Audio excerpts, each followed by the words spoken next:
होत्या गपना. इथं गाई खाली शेण लय झालंय, शेण काढलं नाही इथलं, आता काढावं लागेल आज. हरणाला इकडं अद्रकीचा बांध आहे ना, अद्रकीच्या बांधाला बांधले, त्याला गवत खायला टाकले. एवढं गवत त्याला दिवसभर बस. आता दिवसभर त्याच्याकडे यायचं नाही. सकाळ सकाळी तो पाणी पिला नाही, पण दिवसभर आता यायचं काम नाही ह्याच्याकडं. फक्त दुपारी 4 वाजता पाणी पाजायचं आणि घरी न्यायचं. नाही राहू द्या, टाकतो थोड्या वेळाने. त्या पिल्ल्याला ठेवलं ह्याच्यात पाणी.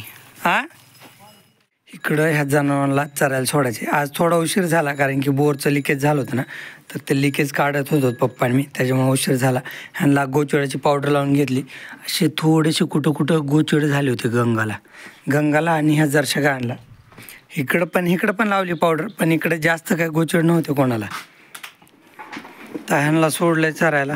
सोडायला लय गडबड करतात. उशीर झाला ना लय गडबड करतात. टायमावर सोडल्या ना म्हणजे 10 वाजता 10 साडे 10 वाजता गडबड नाही करत. आज त्यांना 12 वाजले सोडायला, लय गडबड करतात उशीर झाल्यावर. इकडं खिलेरीसाठी आणलंय गवत हाटे, ते आता तेवढं गवत बसवतंय तिला. हरण्याला तर टाकले, बैलांनी भुसा खाल्लाय. बैलाला आता अवतावर न्यायचं ना, त्याच्यामुळे आता बैलाला टाकायचं नाही. बैलांना अवतवून सोडलं ना मग गवत कापून टाकेल. आता इकडे चालू आहे आपलं पाणी, आपला नेपियर भिजवायला चालू आहे. आता लाईट चेंज झाली, आता लाईटीवरती बोर चालू आहे. आता दिवसाची लाईट आहे, मागच्या हप्त्यात रात्रीची होती, आता दिवसाची लाईट आहे. आज रविवार आहे ना, आजपासून टाईम बदलला लाईटीचा. ह्यो लाल का नेपियर बी संपत आला आहे. लाल का नेपियर फक्त खिलेरीलाच टाकतोय, तरी पण संपत आला आहे. ह्याला जरा वाढ कमी आहे सध्याच्या स्टेपला नेपियरला. तर गांडूळ खतापाशी आणखीन शेण टाकलं इकडच्या बाजूने, ह्याला भिजवायचं राहिले. आता उद्याच्याला ओलवीन ह्या शेणाला. जे जुनं शेण होतं ना, तर त्याला तर भिजवलेलं आहे. त्याच्यात गांडूळ बी आहेत आणि खत बी तयार व्हायला लागले. आपण एकदा बघू ह्याला उघडून कसं आहे ते. हा, व्हायला चांगलं खत तयार. चला या पिल्ल्याला खायला टाकायचं आहे. तर खा. तर खुराक तर नाही खाल्लं त्याने, म्हणजे थोडंसंच खातं, बाकी नंतर नाही खात खुराक. गवत खाते ते चांगलं. बैलांना आणलंय, ताव धरलंय. ताव थाणून घ्यायचं एवढ्या रानाला, इथपर्यंत जिथपर्यंत गहू पेरले ना तिथपर्यंत ताव थाणून घ्यायचं. सरजिया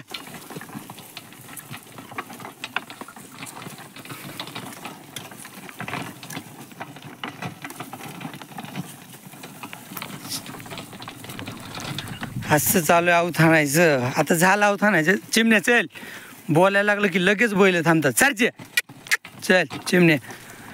तरी पलीकडच्या लाईनला तर आऊत आणलंय, तर थोडंसं मध्ये राहिलंय त्या काळ्यापासून इथपर्यंत. तर 1-2 मुरडा आणले ना की मग आऊत आणायचं होऊन जाईल. ऐक उगं थोडंसं राहिलं एवढं दोन्ही लाईनच्या मधलं. एकदा जायचं आणि मोसंबीच्या पलीकडच्या बाजूने यायचं, मग आऊत आणायचं झालं.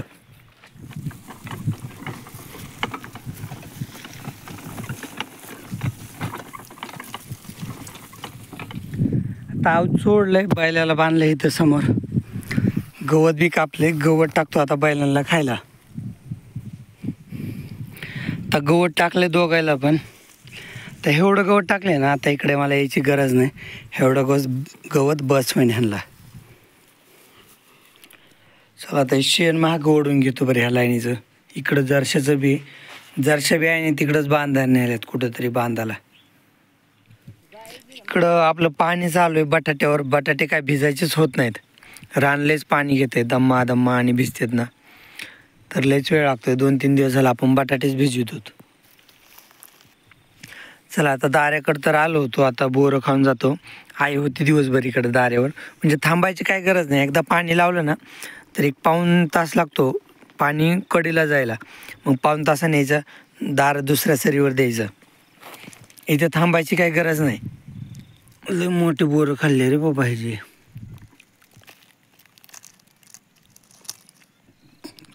आता दार बदललंय, आता जातो घरी, घरचे कामं बघतो. मग आई थोड्या वेळाने परत इकडं दार बदलायला येईन.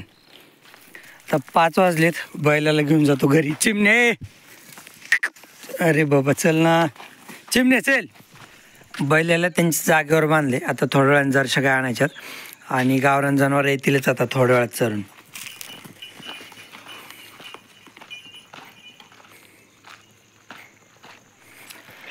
आले आपले जनावर. मोत्या बी गेल्या बरं का जनावरात. ते इथं जनावर जाईपर्यंत जाताना पण तिथपर्यंत जातो आणि येताना बी जनावर सोबत येतो. इथून किती बघा गेला पुढं.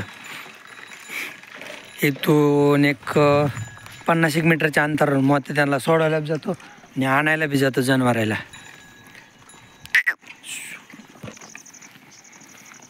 लईच मोठे जनावर आहेत रे बाबा आपले. नुसतं कटाळ्यात त्यांना बघितलं तरी. चले बैल.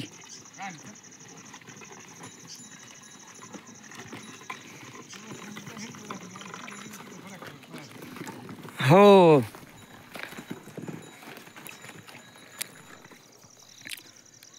आपली अद्रक अशी झाली आता वाळून चालली. ती आता काढायची पुढच्या महिन्यात काढायची. ती काढायला चालली. तिचं वय बी संपलंय. वय म्हणजे आणखीन 2 महिने जरी राहून दिली ना जमिनीत तरी काय अडचण नाही. पण काढायचीच म्हणजे कसं दुसरं पीक पण होईना आपलं. ह्याच्यात तिकडं मिरच्या लावल्यात इकडल्या साईडनी मोठ्याल्या. पण इकडच्या बाजूने कांग्रेस वाढलाय हिरवा दिसतोय तो. इकडे चालू आहे आपला स्वयंपाक. भाकरी बनवायचे चालू आहेत. भाजी बनवून झाली. आई काय करते अगोदर भाजी बनवते आणि नंतर भाकरी. म्हणजे कसं आधी भाजी बनवली ना मग पहिली भाकर सुरू केली की पहिली भाकर तयार झाली ना मग जेवायला सुरू करायला. तर तसं तर आम्ही सगळं स्वयंपाक झाल्यावरच जेवतो. पण भैयाला गावात जायची गडबड वगैरे असली ना तर मग पहिली भाकर तयार झाली की मग भैया खायला रिकामा. आई क्लास चालू झाला लवकर उरक. आई संध्याकाळी कसं काय क्लास आहे. आई अगोदर भाकर बनवून तव्यावर अर्धी बनवते मग खाली अर्धी भाजायला असते जाळावर.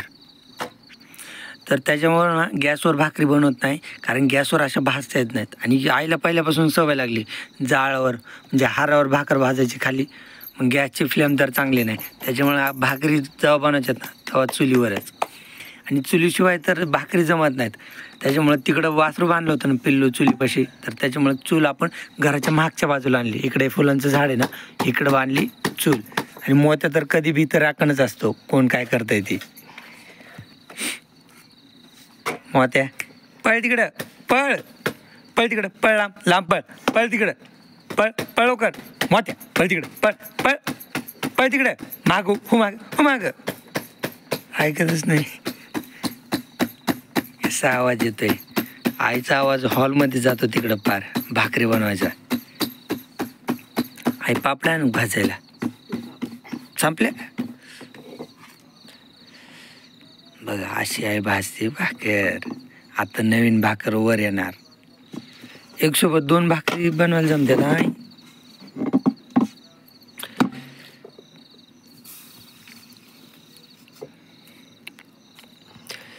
आणि आईनी भाजी बनवली मेथीची भाजी. 6 भाकरी. मी तर 1.5 खाणार आहे रे बाबा. मला लय भूक लागली आज. इकडं बघा आपण रातराणीचं झाड आहे ना ते पलीकडचं ते कमी केलं बरं का. म्हणजे लय मोठं झालं होतं ना तर त्याला तोडून त्याचे फक्त 2 फांटे ठेवलेत. जळली होती. बाकी तिकडं गुलाब आणि लालचे फुलं आहेत.